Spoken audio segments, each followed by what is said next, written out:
வணக்கம்.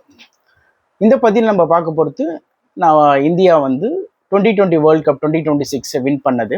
அதில் இந்தியா பல மேட்ச்கள் ஆடிந்தாலும் முக்கியமான 5 மேட்ச், அந்த 5 மேட்ச்சில் ஒரு little analysis and little stats பற்றி நம்ம பார்ப்போம். முதல்ல ஃபைனல்ஸ் பார்ப்போம். ஃபைனல்ஸ் வந்து பார்த்தீங்கன்னா அஹமதாபாத்தில் நரேந்திர மோடி ஸ்டேடியத்தில் நடந்தது.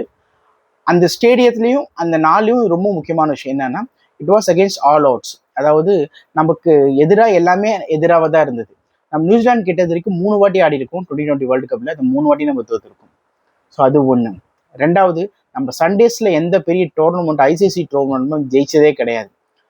நம்ம ஜெயிச்ச எல்லா பெரிய டோர்னமெண்ட்ஸும் right from 1983 world cup Kapil Dev தலைமையில் ஜெயிக்கும் போதும், 2007 ஃபர்ஸ்ட் 2020 வேர்ல்ட் கப் தோனி தலைமையில் ஜெயிச்சதும், 2011 ஏப்ரல் 2 மும்பையில் 50 ஓவர் வேர்ல்ட் கப் ஜெயிச்சதும், 2013 இங்கிலாண்டில் சாம்பியன்ஸ் ட்ரோஃபி ஜெயிச்சதும் இங்கிலாந்துக்கு எதிராக, 2023 வெஸ்ட் இண்டீஸ் அண்ட் அமெரிக்காவில் நடந்த T20 வேர்ல்ட் கப் ஜெயிச்சதும் எல்லாமே வந்து வாஸ் நான் சண்டே. ஸோ நான் சண்டேல நம்ம ஜெயிச்சது கிடையாது, நியூசிலாந்து கிட்ட நம்ம ஜெயிச்சது கிடையாது. எல்லாமே நரேந்திர மோடி ஸ்டேட்ல இதுக்கு முன்னாடி அந்த ஒரு ஃபைனல்ஸ், அந்த 2023 ஃபைனல்ஸ், அதுலேயும் நம்ம தோத்துட்டோம். ஸோ எல்லாமே நம்மளுக்கு அகேன்ஸ்டாக இருந்தது. ஸோ இது எல்லா அகேன்ஸ்டும் மீறி நம்ம ஜெயிச்சிருக்கோம்னா ஒரு சைக்கலாஜிக்கலாக நம்ம வந்து ரொம்ப கான்ஃபிடென்ட் இருந்தால் மட்டும் தான் முடியும். ஏன்னா cricket is more like psychological game. இது வந்து ஒரு உடல் வலுவும் மட்டும் இல்லாமல் புத்தி கூர்மையும் தேவை cricket, because we play for longer hours. ஃபைனல்ஸில் பார்த்தீங்கன்னா நம்ம 252 அடிச்சிருக்கோம். முதல் 6 ஓவரில் வந்து பார்த்தீங்கன்னா 92 ரன் அடித்தோம். முதல் 2 ஓவரில் வெறும் 12 ரன் தான் அடித்தோம். அடுத்த 4 ஓவரில் 80 ரன் அடித்தோம். 15 ஓவர் முடியல 210 இருந்தோம். ஆனால் கடைசி 5 ஓவரில் ரொம்ப மோசமாக விளையாடி 42 ரன் அடிச்சிடும். ஒன் டே மாதிரி ஆடி இருக்கும். கொஞ்சம் விக்கெட் விழாமல் இந்த ஒரே ஓவரில் பார்த்தீங்கன்னா சஞ்சு சாம்சன், இஷான் கிஷன் அண்ட் சூரியகுமார் அது கோல்டன் டக் ஆனதுனால நம்மளால் ரன்ஸ் ஸ்கோர் பண்ணவில்லை. நல்ல வேலை டூபே கடைசி ஓவரில் 24 ரன் அடித்தார். இல்லைன்னா வந்து 230 நம்ம முடிஞ்சிருப்போம். ஸோ ரொம்ப ஒஸ்ட்டாக இருந்திருக்கும். ஸோ விக்கெட்ஸ் நம்ம விட்டதுனால தான் அந்த ஒரு விஷயமா இருக்கு. இல்லைன்னா மினிமம் ஒரு 275 to 290 கிட்ட வர வேண்டிய ஸ்கோர் அவ்வளோ வந்திருக்கு. இப்போ 250+ is any time a good score in a knock out tournament. So இந்த மேட்ச் நம்ம ஜெயிச்சிருக்கோம். அது முக்கியமான காரணம் வந்து பும்ரா ஓட போலிங், அஃப்கோர்ஸ் சஞ்சு சாம்சனோட பேட்டிங், கிஷான் கிஷனோட பேட்டிங், அண்ட் அவுட் ஆஃப் ஃபார்ம்ல இருந்த நம்ம அபிஷேக் சர்மாவும் 18 பால்ஸ்ல 50 அடிச்சு ஃபாஸ்டஸ்ட் 50 இந்த T20 2026 அடிச்சிருக்காரு. So he is back to form. In fact இந்த டோர்னமெண்ட் நீங்க பார்த்தீங்கன்னா there is no ஒரே ஒரு பிளேயர் தான் சொல்லலாம் வந்து who is not contributed to the team's performance. எல்லாருமே ஏதாவது ஒரு மேட்ச்ல பர்ஃபார்ம் பண்ணியிருக்காங்க.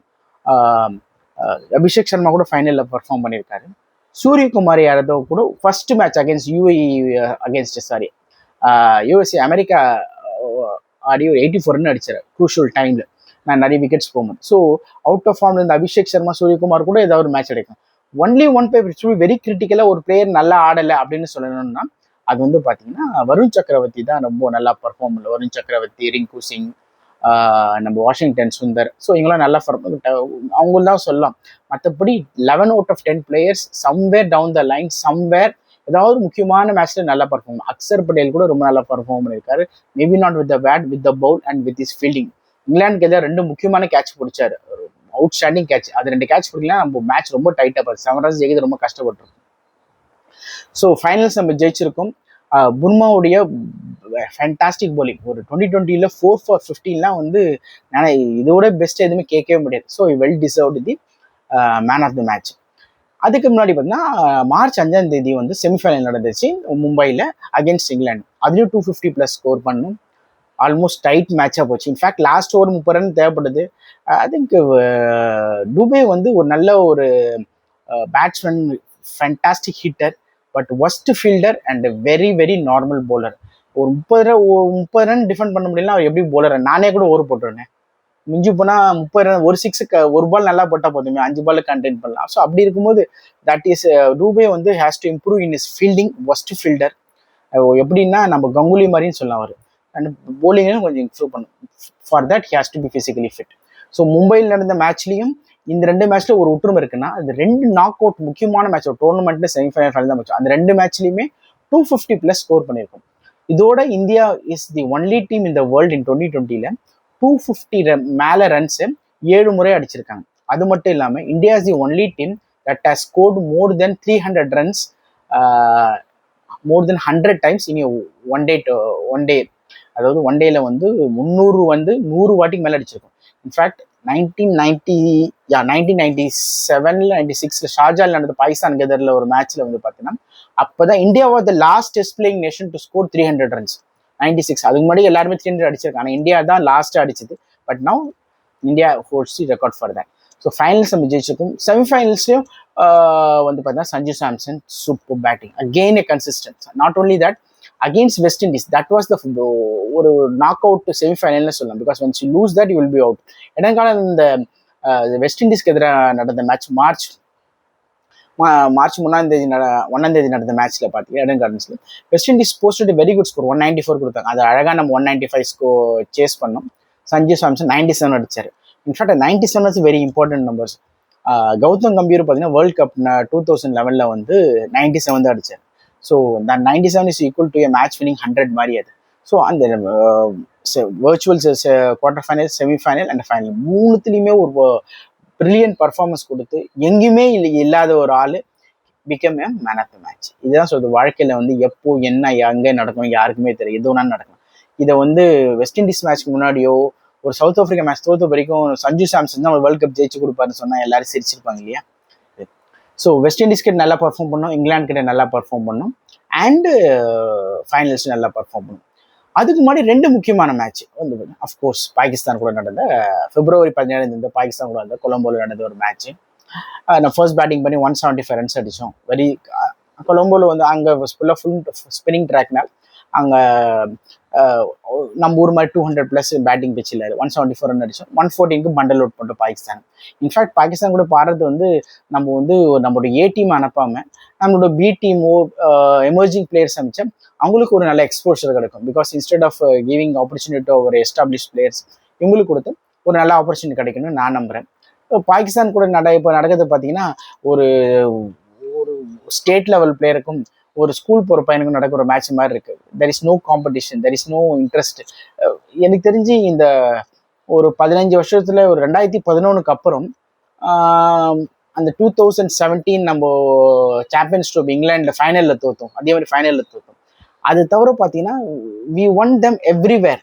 அது ஒன்று தான் நம்ம தோற்றுருக்கோம். அண்ட் அஃப்கோர்ஸ் 2022ல் பாகிஸ்தான் கூட அந்த ஃபர்ஸ்ட் மேட்ச் 150 நம்ம ஃபர்ஸ்ட் பேட்டிங் பண்ணோம். தே சேஸ் டவுன் 150 அண்ட் 1/10 விக்கெட்ஸ். அது ஒன்று தான் கமாண்டிங்காக ஜெயிச்சிருக்காங்க தவிர மற்றபடி ஒரு இடத்துல கூட அவங்க ஜெயிச்சதே இல்லை.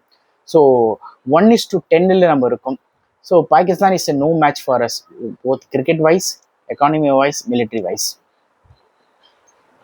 இதுக்கு முன்னாடி வந்து பார்த்தீங்கன்னா யூஎஸ்ஏ கூட ஒரு மேட்ச் இன்ட்ரெஸ்ட் அப்படின்னு கேட்கும்போது yes, USA very important. First match பார்த்தீங்கன்னா கொஞ்சம் தடுமாறணும். அதில் சூரியகுமார் வந்து 84 அடித்தார். இல்லைனா அந்த ஒரு 180 170 ரன்ஸ் நம்மளால் அவ்வளோ ஸ்கோர் பண்ணிருக்க முடியாது. அது இல்லாமல் 29 ரன்ஸ் தான் அவங்க தோத்தாங்க. ஸோ ஒரு சின்ன நேஷன், ஒரு சின்ன நேஷன், அவ்வளோ கிரிக்கெட் எக்ஸ்போஸ் இல்லாத ஒரு நேஷனை வந்து நம்ம டஃப் ஃபைட் கொடுத்துருக்காங்கன்னா ஒரு நல்ல நேஷன். அதனால தான் நம்ம சவுத் ஆஃப்ரிக்காட்ட தோற்றதுக்கான ஒரு வந்தது. நான் சவுத் ஆஃப்ரிக்கிட்ட ஒரு can't chase down 170 180+ and bundle out for 111 நாமம் போட்டவன் நம்ம தோத்துட்டோம். அது ஒரு நல்ல பிளெஸிங் இந்த டிஸ்கைஸ். ஏன்னா ஒரு லீக் மேட்சஸ், ஒரு டெட் ரப்பர் மேட்சஸ், ஒரு லீக்ல நம்ம எவ்வளோ தோற்றுலாம். வென்ஸ் கொண்டு நாக் அவுட்டு நம்ம தோற்ற வச்சுக்க அது ஒரு மாதிரி ஆயிடும். அதுதான் நடந்துச்சு 2017 சாம்பியன்ஸ் ட்ரோஃபி எல்லா மேட்சஸும் ஃபைனல் தோற்றோம். 2023 வேர்ல்ட் கப்லையும் 50 வேர்ல்ட் கப் எல்லா மேட்சஸும் ஃபைனல் தோற்றோம். ஸோ இங்கே அந்த மாதிரி நடக்காது. நான் சவுத் ஆஃப்ரிக்கா தோக்கும்போதே நினைச்சேன் அது ஒரு நல்ல விஷயம். பிகாஸ் அப்போதான் நம்ம என்னென்ன தப்பு பண்ணியிருக்கோம். தப்பு செய்யும் போது தான் வந்து நம்மளோட திருத்திக்கு வாய்ப்பு. ஜெயிச்சுட்டே இருக்கும்போது நம்மளோட தவறுகளும் நம்ம என்னென்ன பண்ணுறோமோ ஒரு இம்ப்ரூவ்மெண்ட்டுக்கு சான்ஸே இருக்காது. ஸோ இந்த உலக கோப்பையில் நம்ம ஜெயிச்சது வந்து வரலாற்றில் மிக முக்கியமான விஷயம். ஒன்று, ஃபர்ஸ்ட் டைம் 2 consecutive times எந்த ஒரு நாடுமே ஜெயிச்சதே கிடையாது. டிஃபெண்டும் பண்ணி ஜெயிச்சும் இருக்கும். 2 times ஜெயிச்சிருக்கும். அந்த only country to win it thrice. நம்ம தான் 3 வாட்டி ஜெயிச்சிருக்கோம் இப்போதைக்கு வேர்ல்ட் கப்.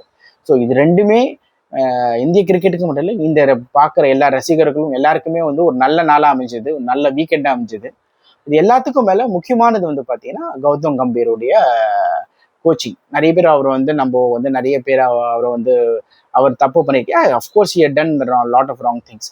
பட் அவர் வந்து நமக்கு 3 டோர்னமெண்ட் ஜெயிச்சு கொடுத்துருக்காரு. 2 2020 வேர்ல்ட் கப், ஒரு சாம்பியன்ஸ் ட்ரோஃபி ஜெயிச்சு கொடுத்துருக்காரு, world tournaments. So we should give them at least 2 years 3 years contract extend பண்ணி அவருக்கு இன்னும் நல்ல வாய்ப்பு கொடுக்கணும். அது மட்டும் இல்லாமல் கடைசியாக ஒரு முக்கியமான விஷயம், Gautam Gambhir is a very very very lucky thing. ஏன்னா கௌதம் கம்பீர் பார்ட்டிசிபேட் பண்ண எந்த ஃபைனலுமே நம்ம தோக்கல. 2007 T20 world cup, 2011 50 over world cup, 2023 கோச்சா 23 and 26 25 champions. So he's has some charisma சொல்லுவாங்களே. ஸோ அவர்கிட்ட ஏதோ இருக்கு. So better don't change. நம்ம எல்லாருக்குமே இந்த வேர்ல்டு கப் ஜெயிச்சு நம்ம எல்லாருக்குமே சந்தோஷத்தை கொடுத்து இந்தியன் கிரிக்கெட் டீமுக்கு நம்மளுடைய மனமார்ந்த நன்றிகள்.